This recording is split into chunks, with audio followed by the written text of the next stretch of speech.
Is goaltender Matt Murray possibly done with the Senators? Plus, they've also made a waiver claim, bringing in another NHL player. We also have some pretty significant developments around the Montreal Canadiens. They may be talking to former Rangers GM Jeff Gorton. We also have some other NHL trade rumors concerning players like Phil Kessel and Filip Forsberg. Plus, the Islanders have been shut down due to their COVID situation. All that and more coming up next. Welcome back to another video here at Top Shelf Hockey. As I mentioned, we have a variety of NHL news and rumors to talk about here this evening. First up, let's start with the fairly significant news out of Ottawa today. First up, they made a waiver claim, and they've also made another player who's a pretty big contract on their team on waivers himself. So they've claimed Adam Gaudette, who was with the Chicago Blackhawks. Of course, Gaudette was originally drafted by the Vancouver Canucks, played some college hockey at Northeastern University, had a pretty solid collegiate career, came out, signed with Vancouver, had the first little while, didn't have a ton of playing time, kind of worked his way into the lineup, but 1920 season, he played in 59 games and put up 33 points. He looked like he was really starting to, really claim a spot there and really move his development forward. But then in the 2021 season, his production certainly went down a bit, and he ended up getting traded to the Blackhawks later in the year near the deadline. Hasn't really played a ton with Chicago between the end of last year and the first of this year, so he doesn't really have a great track record there. But I know under the previous coach, Jeremy Colleton, he was getting healthy scratched quite a bit. And so far, between him and Dylan Strome in Chicago, there have been two players that the Hawks have been rumored to be looking to move on from here for some time. But it's hard to really wrap your head around kind of what has gone wrong for Gaudette in the past year or so, because like I said, the 1920 season, he had 33 points in a shortened 59-game season. That would have projected out around 46 points had he played a full 82-game campaign. So things were progressing at that point. Still in his early 20s. He's only 25 at this point. Came with a pretty good pedigree. So we'll see. He's also a player that could possibly play a combination of wing or center. So he's a nice addition for Ottawa, who certainly has been looking for some answers, looking for some bodies, maybe shake things up a little bit. He comes in on a one-year contract, making just a shade under $1 million, and he's a pending unrestricted free agent. So it's a player they can kind of get a sample on here. They don't have to give up any assets to get him. And if things don't work out, they can let him go at the end of the season. So not a big deal, but it could be a good pickup for the Sens. But the bigger development in Ottawa today is their guy who's supposed to be, and I stress supposed to be, but has not played like it, their starting goaltender, Matt Murray, was placed on waivers here today. Of course, Murray was acquired from the Pittsburgh Penguins. This is his second season. He was only given up... The Sens didn't give up a ton to get him because he was coming off a not great performance near the end of his time in Pittsburgh. He was also a player who was, nearing the end of the contract, and really, Ottawa signed him to a 4-year deal after acquiring him. Thought they could fix him, get him back on track like he was playing when he won 2 Stanley Cups with the Penguins, but it has not worked out. I mean, this season alone, he's yet to win a game. Every game too, he's had moments where he's looked good, looked solid, but he always has those opportune times when he just can't make the big save at the right time. His inconsistencies during his entire time in Ottawa has been the story the whole time. I mean, he hasn't had a save percentage over 900 in counting this year and the last 2 years beyond that. So this is the third consecutive year where he's trending under a 900 save percentage. So that is not good. Now, I understand, fully aware here, that the Sens defense in front of him during his time in Ottawa hasn't always been the most solid and certainly hasn't been fantastic. But still, a goaltender of his caliber with 2 Stanley Cups to his name, who had a great run in Pittsburgh for a couple of years, needs to be able to make the big save at the big moment and keep the puck out. This team is fragile right now. They've had times where they've played well. The effort was really good, but then goaltending let them down. Now, of course, Anton Forsberg and Filip Gustafsson haven't exactly ran away with the starting job and haven't really been tearing it up themselves. They haven't really been awesome. I mean, Gustafsson, in my opinion, has been the best out of the three. Now, it's believed that if Murray clears, that he would be assigned to their minor league affiliate in Belleville to go down, get his confidence back, play some games, and hopefully bounce back. But it's really difficult to say what that could mean. Now, there's a difference of opinion out there on what this really means. I've heard some say this is going to diminish the value of your asset. I'm not convinced of that because I think he's diminished his own value by his play.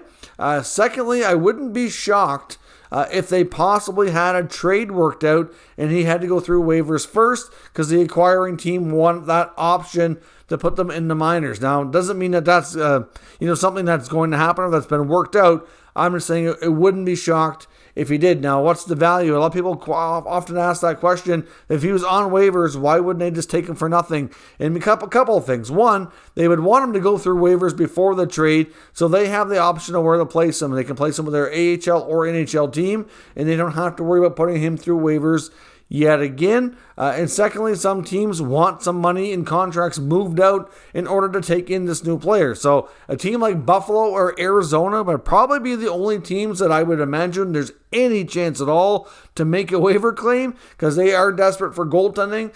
At the same time, I'm not sure they're desperate to the point that they would want to take on his contract. His cap hit is $6.25 million. Still has 2 more years after the current one. And not only is his cap hit reasonably high, but his actual salary, the dollars being paid out, he makes $7 million next year and $8 million in the final year. So it was a backloaded deal with the salary increasing every year. He does have a modified no trade, so there are some teams he can block.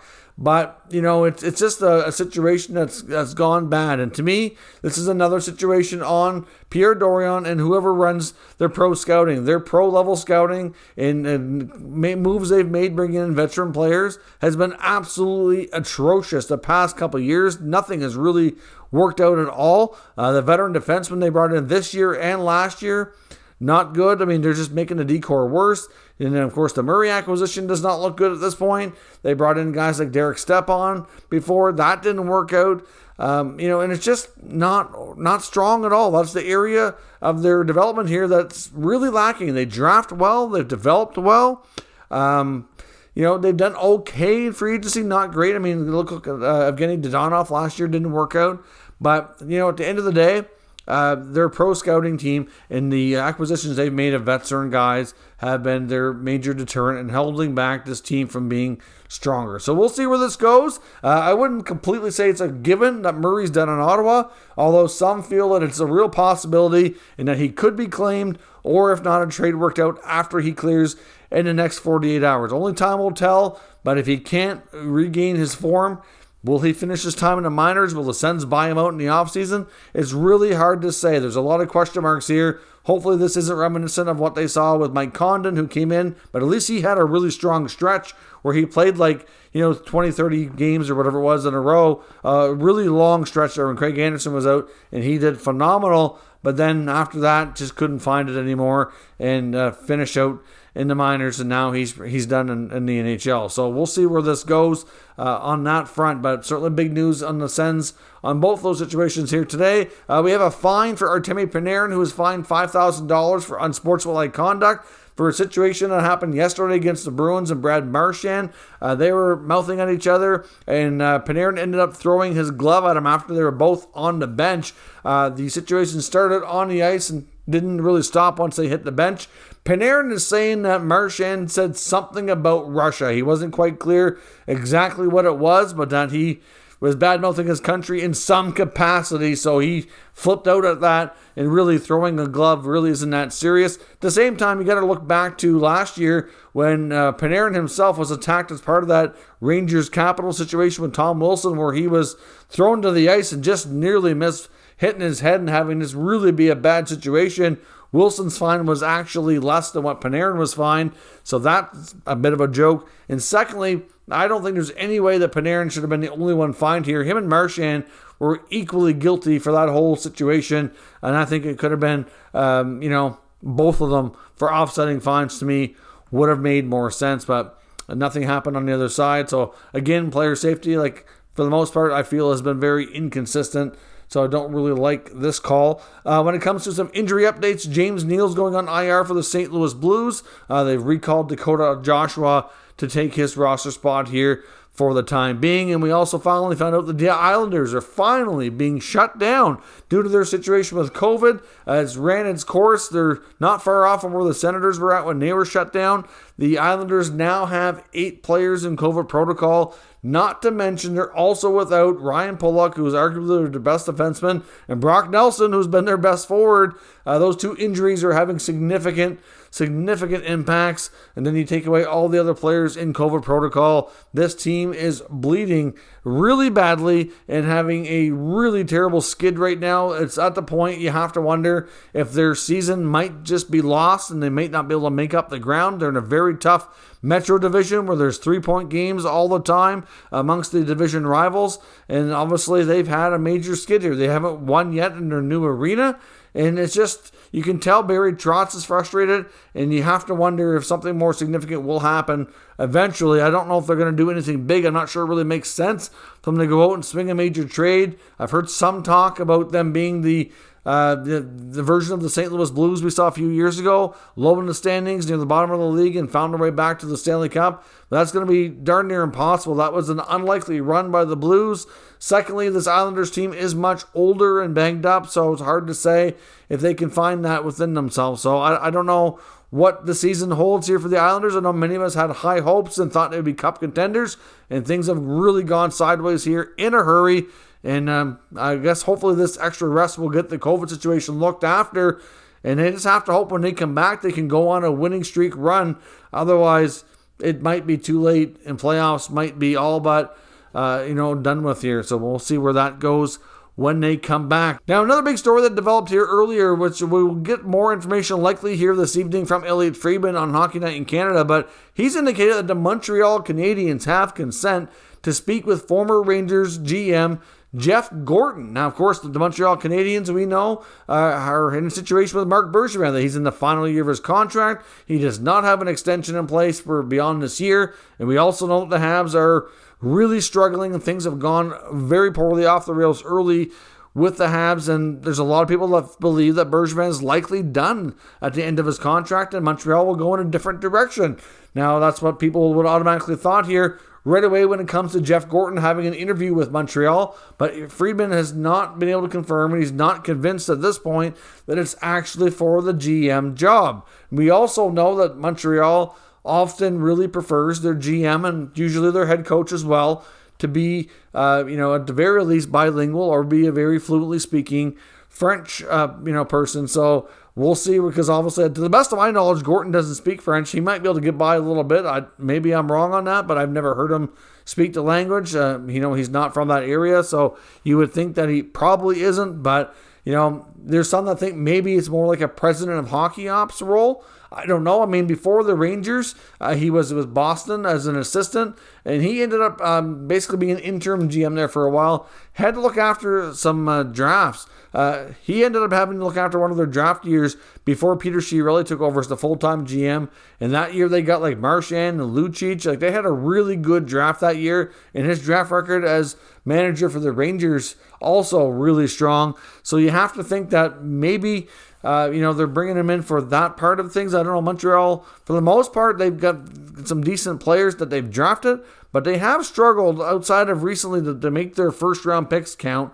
Right now, Cole Caulfield, if he turns out to be the long-term consistent player like they hope he will be, he could work out, but a lot of their past first-rounders for quite a while back have not worked. So I'm not sure if it's more around that skill set or what, and we'll have to learn what this means. But I do think it's fair to say that there will be a lot of changes in Montreal. They could bring in a president of hockey ops, and they very well could end up with a new general manager as well. You think if Gorton was going to be in that kind of role, then he very well could be in place to kind of help set the standard here and, kind of determine the next regime of GM and coach to lead this franchise back after a disappointing year. But we'll see where this goes. We should have more information on this. It might even be more available on it by the time this video hits YouTube here, between the time it takes me to finish up and get it posted versus Friedman possibly having more info. So stay tuned. This is a developing story. When it comes to the Rangers, there is rumors that they're talking about adding a middle six or top six forward. Of course, right now after Sammy Blais went down,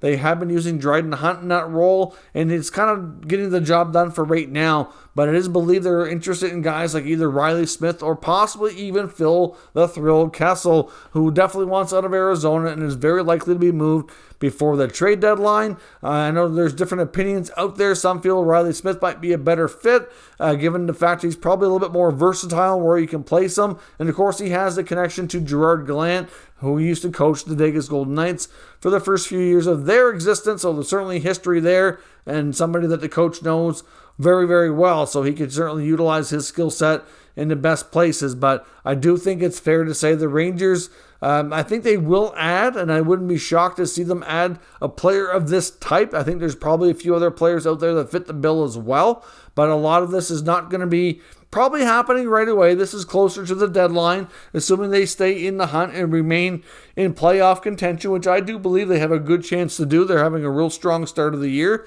and right now there's no reason to think that they won't be in the mix. So I don't see them spending a lot of assets to make it happen, so it's going to have to boil down to a pretty decent price tag. But let me know, amongst these two players at least, who you feel would be the better fit in the Rangers organization. And lastly, quick update on Filip Forsberg. There's still a lot of people believe that the Predators are going to end up trading one of their top wingers here in Forsberg, that the amount of money he's going to be looking for in term just does not make sense for David Poile and the Predators to sign him long term.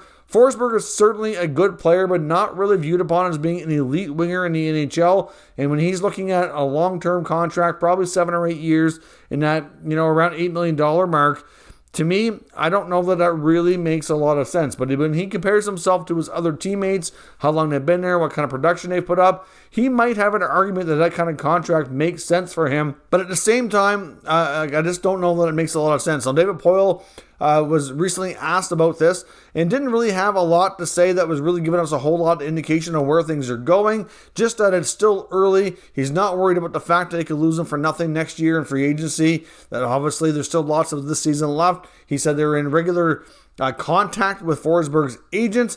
Doesn't mean they're really having negotiations per se or exchanging numbers or anything like that. Most NHL reporters are indicating there's really not much going on in the way of talks in that regard. He really doesn't even know yet if they're going to be a playoff team or not be a playoff team or whatnot. But to me, I don't see them being as cup contenders. Last year, they were contemplating selling off some assets. Didn't do it. Ended up getting in the playoffs. But really, was it really worth it? They could have moved out a few players and gotten some better returns.